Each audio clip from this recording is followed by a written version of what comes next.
Vale, entonces hoy vamos a hablar de algunas cosas importantes sobre el cáncer gástrico. Las lesiones precursoras del cáncer suceden en muchos tipos de enfermedades, ¿no? Por ejemplo, a nivel de la piel, la queratosis actínica es un precursor del cáncer de piel, ¿no? Del que es no melanoma, por ejemplo, del cáncer más frecuente de piel, ¿no?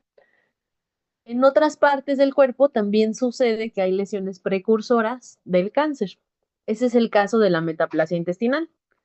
En la metaplasia intestinal hay algo que empieza a lastimar la mucosa del estómago y en respuesta a eso que la está lastimando, la mucosa del estómago, así como en el esófago de Barrett, de repente dice, pues tener esta forma que tengo no me sirve, me están molestando y las células empiezan a cambiar su forma y a convertirse en otro tipo de células diferentes.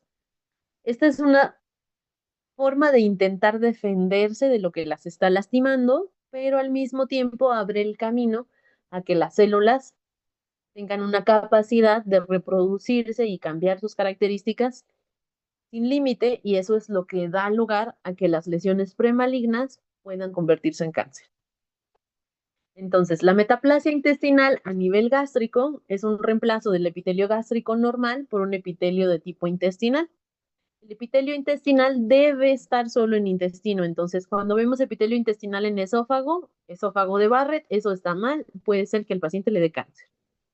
Epitelio intestinal en el estómago está mal. Puede ser que al paciente a la larga le dé cáncer, ¿no? Hay dos tipos de metaplasia intestinal. Una metaplasia intestinal completa, en la que tenemos muy clarito en la biopsia cómo se ven las criptas del intestino bien claritas, vemos células intestinales que están con aspecto columnar y tienen incluso el borde en cepillo, ¿no? Tienen las vellosidades y en las vellosidades podrían llegar a tener incluso enzimas para metabolizar alimentos. En la metaplasia intestinal incompleta, vemos una biopsia que se parece más a intestino que a estómago, pero todavía no están bien organizadas las criptas. Las células, algunas están columnares, otras están cúbicas, otras están intermedias. Se ven inmaduras y contienen mucho moco dentro, a diferencia de estas que quedamos que están bien organizadas. Hay algo que se estudió aquí en México y que sirve en todo el mundo, que es la cascada precancerosa de Correa. Unos doctores hicieron estudios con biopsias en pacientes con y sin Helicobacter pylori para ver cómo es que se comportaba de forma natural el Helicobacter pylori.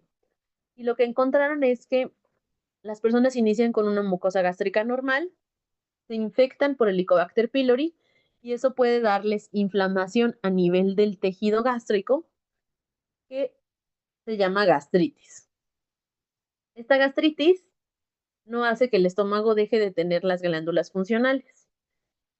Si esto no se trata, va a progresar a una gastritis atrófica en la que la inflamación rompe las células del epitelio gástrico y la cura a través de dejar parches que no funcionan y puede suceder en muchas partes del estómago. Si esto sigue progresando y no tratamos el Helicobacter pylori, podemos tener primero metaplasia intestinal que sea completa, o sea, la que se ve bonita. Rápido pasan las células gástricas a ser intestinales y se ven bien organizadas. Si esta inflamación o Helicobacter pylori que está molestando no se trata, no se identifica y no se trata, vamos a tener una metaplasia intestinal incompleta. O sea, esas células que no se pudieron defender y se convirtieron en células intestinales van a seguir mutando a tratar de convertirse en algo más, porque el Helicobacter pylori las sigue molestando. Eso va a generar que haya desorganización en esas células y se encuentren con displasia de bajo grado.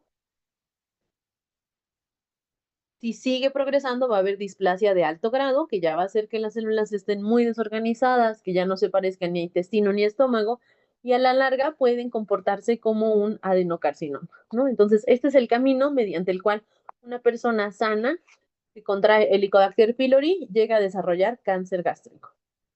Las razones por las cuales el Helicobacter pylori causa tanta inflamación es principalmente la Helicobacter pylori, tiene una toxina que se llama CAG-A.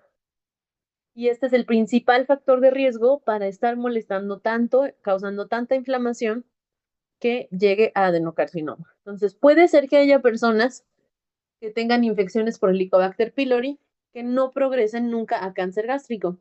Lo que se cree, no se sabe con certeza, pero lo que se cree es que esas personas tienen cepas de Helicobacter pylori que no son productoras de esta toxina.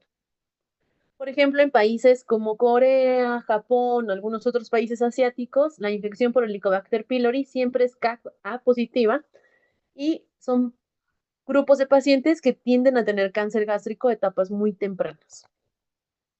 Entonces, el plan, después de haber visto esta cascada y de saber que algo es fácil de diagnosticar cuando lo sospechamos, que los pacientes, la mayoría de nuestros pacientes y familiares van a tener positivo a Helicobacter pylori, es poder llegar a esta conclusión, que es diagnosticar el Helicobacter pylori, dar tratamiento y confirmar que se dio el tratamiento adecuado y que ya no hay Helicobacter pylori.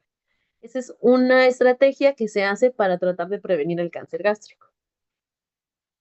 Cosas que hacen que sea más probable que un paciente progrese de tener solo metaplasia a tener displasia y a la larga cáncer gástrico es que tenga historia familiar de cáncer gástrico, que cuando nosotros le hacemos una endoscopía porque tenía malestar en el estómago, dispepsia, lo que llaman las personas gastritis, estas biopsias tengan metaplasia intestinal, porque ya quedamos que esa es una lesión premaligna, que la metaplasia intestinal esté en varias partes del estómago, especialmente en cuerpo y antro, que tengan una infección persistente por Helicobacter pylori, significa que diagnosticamos Helicobacter pylori, le dimos tratamiento.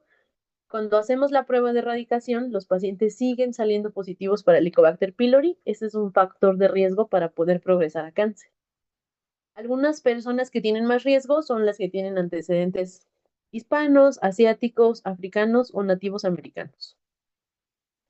El adenocarcinoma gástrico es el cuarto tipo de cáncer más común de todo el tubo digestivo. Es el quinto tipo de diagnóstico de cáncer de todos los tipos, después de cáncer de mama, cervicouterino, de colon, más común, y es la tercera causa de muerte oncológica más común. ¿Por qué se mueren tantas personas de cáncer gástrico? Porque no lo diagnosticamos a tiempo. ¿Ok? Entonces, es importante tener en mente cuáles son los factores de riesgo para tener cáncer gástrico. Ya hablamos de que infección por el Helicobacter pylori, otras cosas un poco más obvias como la obesidad, el tabaquismo, personas que tienen dietas altas en sodio y en nitritos, o sea, gente que come mucha carne de origen animal, muchos productos que están hechos a la leña, la infección por virus de Epstein-Barr, cirugías gástricas previas o enfermedades de Mennetrier, que son alteraciones vasculares, tienen más riesgo que las personas que no tienen esos factores. El cuadro clínico del cáncer gástrico es muy en específico y por eso es que no lo diagnosticamos a tiempo. Entonces, igual que cuando hablamos del cáncer de esófago, de la enfermedad por reflujo gastroesofágico y de los factores que nos tienen que hacer correr a hacerle una endoscopia al paciente, cuando tenemos un paciente que tiene dispepsia, que se define como cualquier malestar que sucede a nivel del estómago, que puede ser náusea, dolor, sensación de ardor, sensación de que se llenan temprano los pacientes, sensación de que está inflado el estómago como si fuera un globito por abajo de las costillas. Todos esos pacientes van a tener el síndrome clínico que es dispepsia. Si a la dispepsia, ¿qué es lo que las personas dicen? Ah, me dio gastritis el café, en realidad están hablando de dispepsia.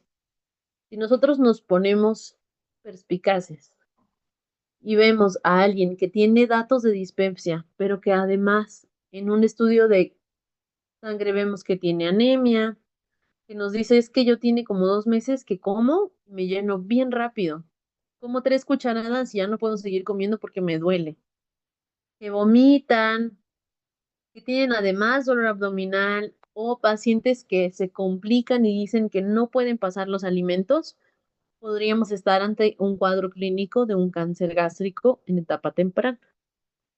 Si a ese paciente lo enviamos a hacerle una endoscopía y en la endoscopía le encuentran alguna tumoración, una úlcera única mayor de 1 centímetro y se toman biopsias, estamos tratando de alcanzar el diagnóstico del cáncer gástrico muy temprano. Si nosotros, por el contrario, decimos, bueno, le duele cuando toma café, pero le ha dolido toda la vida. Tiene anemia, pero no come bien.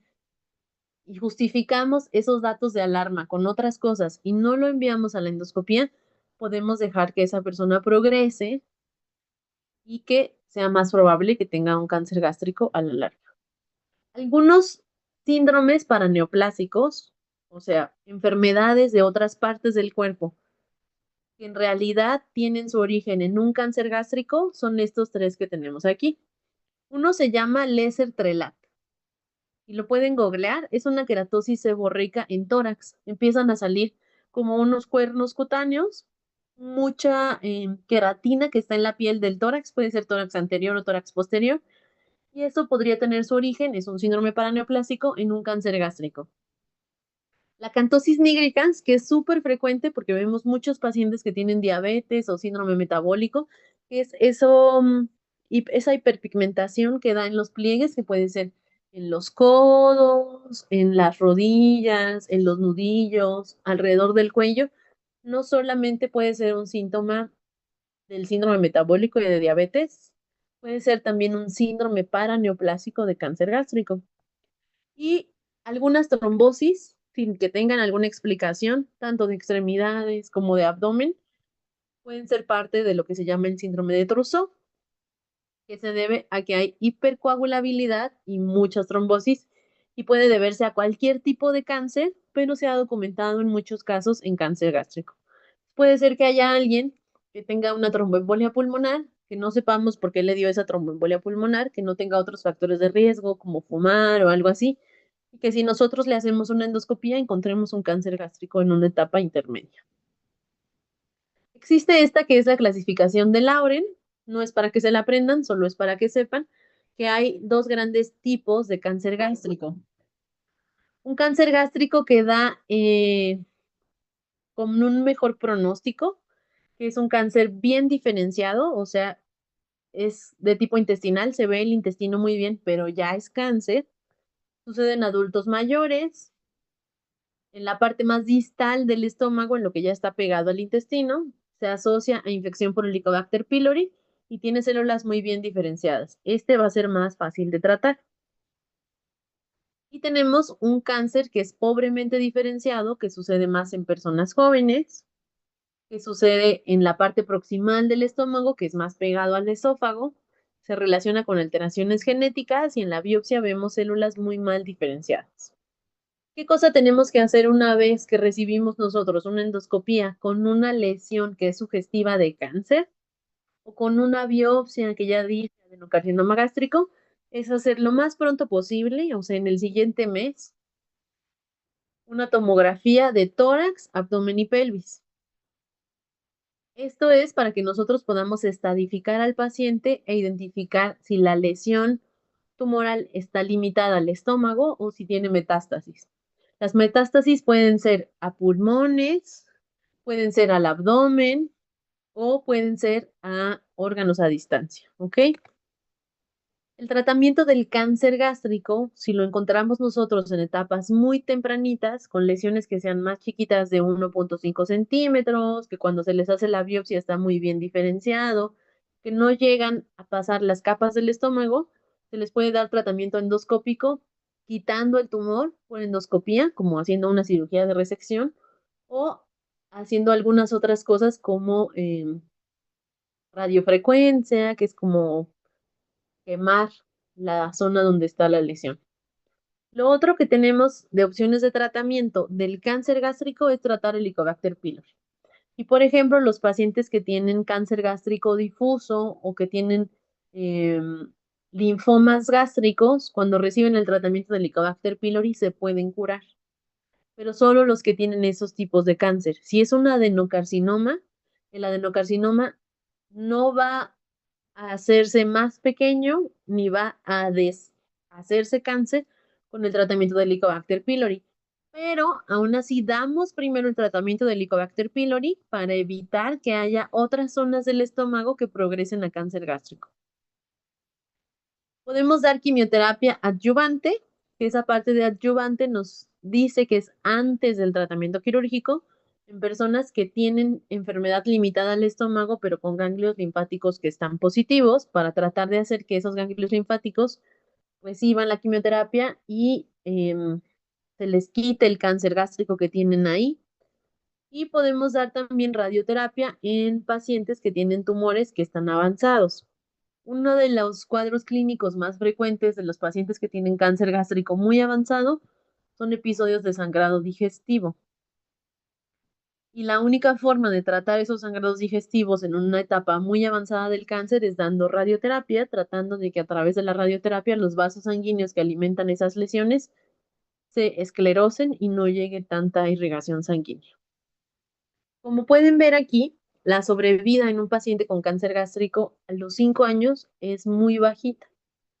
1 de cada 10 pacientes vive porque hacemos el diagnóstico del cáncer gástrico muy avanzado, ¿ok? Ya que tenemos a un paciente que tiene cáncer gástrico, ¿cuándo vale la pena preguntarnos si sus familiares tienen o no tienen cáncer gástrico? Si ese paciente tiene 2 o más casos de familiares, hermanos o primos que han sido diagnosticados con cáncer gástrico y al menos una de esas personas fue diagnosticada antes de los 50 años, se les debe hacer a sus otros familiares en primer grado una búsqueda de cáncer gástrico con una endoscopia. Si el paciente que nosotros vimos con cáncer gástrico tiene un historial de 3 o más casos de cáncer gástrico que ya se especifica que sea cáncer gástrico difuso, debemos someter a todos los familiares en primer y segundo grado a búsqueda de cáncer gástrico difuso. Esta parte de cáncer gástrico difuso es tal vez un poco difícil de comprender, pero el adenocarcinoma del que estábamos hablando previamente sucede en una parte específica del estómago. Hay un grupo de células que antes estaban seguramente como una metaplasia intestinal completa y luego incompleta, que siguen mutando y se convierten en un tumor. Ese tumor suele ulcerarse y cuando hacemos las endoscopías vemos una úlcera. Puede estar muy pegado al intestino o muy pegado al esófago o en alguna parte específica. Pero ahí vemos claramente una gran lesión que es un tumor. Cuando vemos a alguien con cáncer gástrico difuso, vemos el estómago normal y solamente cuando se toman biopsias en las capas más profundas del estómago se ve que hay cáncer. El cáncer gástrico difuso es un tipo de cáncer familiar. Entonces, normalmente cuando vemos a un paciente que tiene cáncer gástrico difuso, ya vimos antes a otro familiar de esa persona, o vamos a ver a sus demás familiares, entonces estas personas necesitan un protocolo de biopsia de varias partes del estómago, ¿ok? En cambio, las personas que estamos haciéndoles búsqueda de cáncer gástrico por adenocarcinoma, que es un cáncer localizado, vamos a hacer el protocolo de biopsias para descartar el Helicobacter pylori. ¿Queda clara esta diferencia entre el cáncer gástrico difuso y el adenocarcinoma gástrico?